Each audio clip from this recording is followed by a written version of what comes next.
Well now, what a perfect night that was. I'm not gonna lie. I thought for a brief moment the Vancouver Canucks were going to tie the game. I thought for a moment that they had it in them to finally pull out a victory. But despite the last-effort heroics by Drew O'Connor to bring the game within one, the Vancouver Canucks have lost yet another game in regulation, make that their 8th straight loss in 60 minutes, this time to the New York Islanders, with a final score of 4-3. Now, I wanted to give a big, stinking shout-out over to Evander Kane in this hockey game.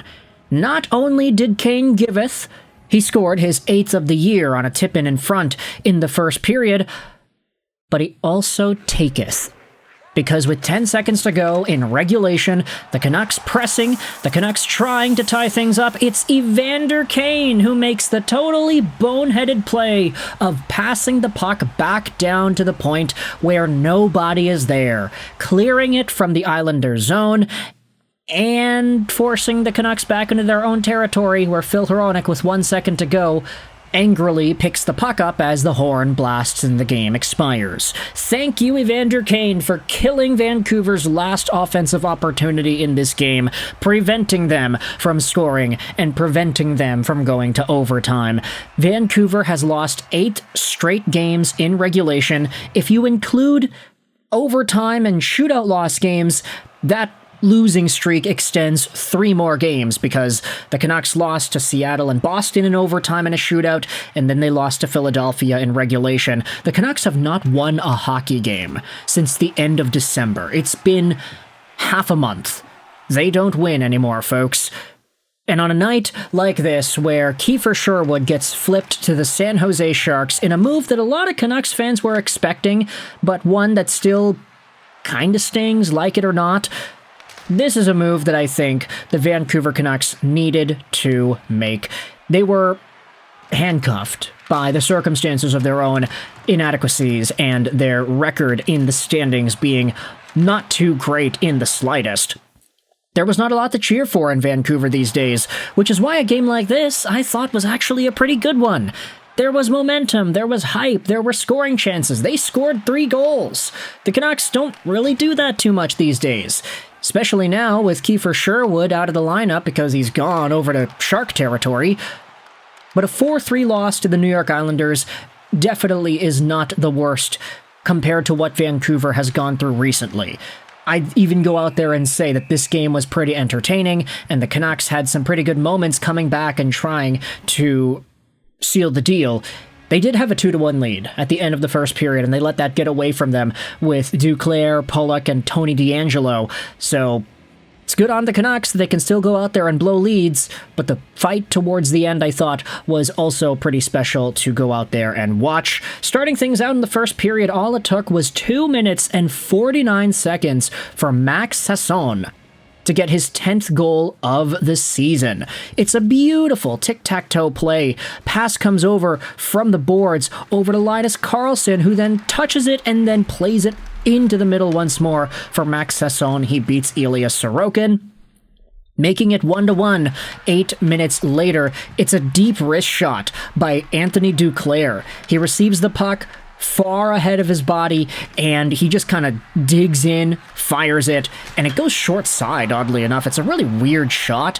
I didn't really think that it would have gone short side based off of the angle of his body and how he shifted his stick, but it beats Kevin Lankinen, and it is a 1-1 hockey game. Nice setup there by Tony DeAngelo and Matthew Schaefer.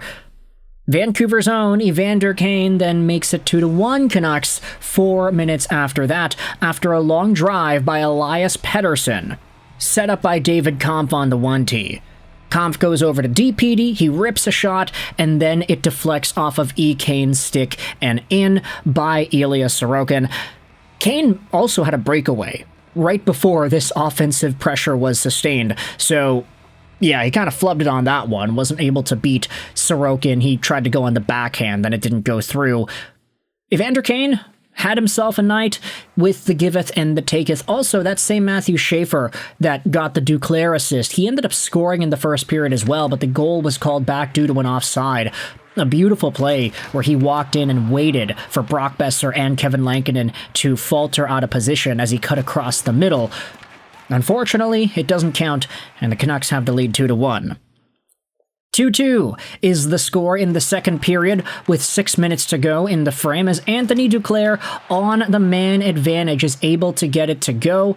It's another one of these plays. He's right there on the face-off circle hash marks area. He gets the pass from Callum Ritchie and he buries it behind Lankinen. Canucks PK, they actually did some decent work today. I know that's a power play goal against from Duclair, but the Canucks did kill off a 5-on-3 early in the third period, so obviously that momentum is good to carry over with this decor. Ryan Pulock made it 3-2. New York just about a minute after Duclair's 2-2 goal. It is a blast from the point. Yeah, Pulock does that. He just walks right in, fires it. It's not even a blast, it's a wrist shot, but yeah, he's really good at shooting, so any shot coming from Ryan Pulock will usually have a ton of velocity on it. Tony DeAngelo makes it 4-2 halfway through the third period. Classic Tony DeAngelo pinching in pretty deep as the puck bounces out in front after a shot by Anders Lee gets deflected off to the side. Tyler Myers can't clear it. DeAngelo is there on the rebound and buries it right through Lankinen. The Canucks made it interesting though. With 2 minutes to go, you have a blast from the point by Filip Hronek that finds its way in, and it's Drew O'Connor in front with the tip. Filip Hronek, potential Canucks captain next year, next month, who really knows? He's a guy that I think can very well take on that mantra. I do question whether or not he would have been able to do that a few months ago, just considering the fact that we don't ever see Filip Hronek do interviews or press or anything like that. But now that we're starting to see buzz that he could be the captain, I mean, all I'm thinking about is he's probably got to step up in that respect. Quinn Hughes is gone. Obviously, that guy was the best defenseman on the team. Now Filip Hronek is the de facto best D-man. He gets an assist here on Drew O'Connor's almost game-tying goal. And the Vancouver Canucks, as they press in the last few minutes of the third, ultimately are not able to get things to go because Evander Kane clears the zone and pushes Vancouver back into their own territory. Pretty good game, all things considered. They battled hard, they lost in regulation, the Canucks drop another 2 points, and they stay at the bottom of the standings. They are now 7 points behind the Winnipeg Jets with one more game played. Second worst in the league. Canucks are first worst. That's a really big gap. In fact, the gap between Vancouver, last place, and Winnipeg, second last place, is the same gap between Winnipeg and the 25th overall team in LA. It's a really big, sizable, stinking mountain for Vancouver to climb if they wanted to remain competitive, so we're finally starting to see them make moves that are representative of them not doing that. Kiefer Sherwood, we loved you, buddy, but have a good time in San Jose.